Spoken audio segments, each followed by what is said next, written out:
gabing ito.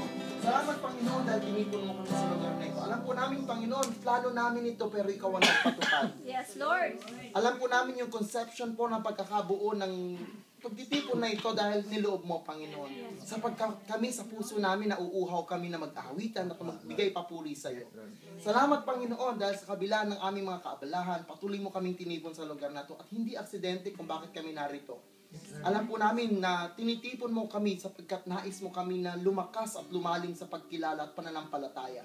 Salamat, Panginoon, sa mga kaluluwa na tinitipon mo at nauuhaw sa iyo. Dalangin namin, O Diyos, na sa gabing ito, mangusap ka sa bawat patotoo. Mangusap ka, Panginoon, sa amin sa bawat awitin na aming isi-share sa bawat isa. Mangusap ka sa amin, Panginoon, at maging encouragements ang bawat maririnig naming sharing ng bawat isang kamanggagawa.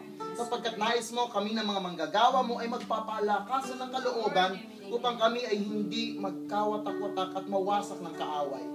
Minsan pa, Panginoon, sa hapong ito, pagpalain mo ang pagtitipon na ito. Palakasin mo ang aming pananampalataya. Mauhaw kami, Panginoon, sa ganitong uri ng pagpupuri sa iyo. O Diyos, sa aming awiting itataas, maparangalan ka. At sa pangalan ni Jesus, amin pong sinasaway ang lahat ng gawa ni Satanas na humahadlang sa aming malayang pananambahan at pagpupuri.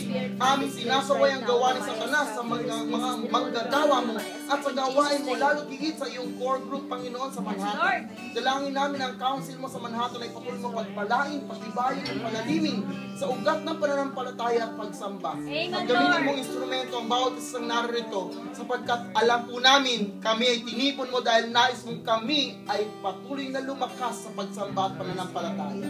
Minsan pa, Yahweh, sa iyo ang papuri, pagsamba at pasasalamat sa ngalan ng Ama, ng Anak at ng Espiritu Santo. Amen at Amen. Hallelujah.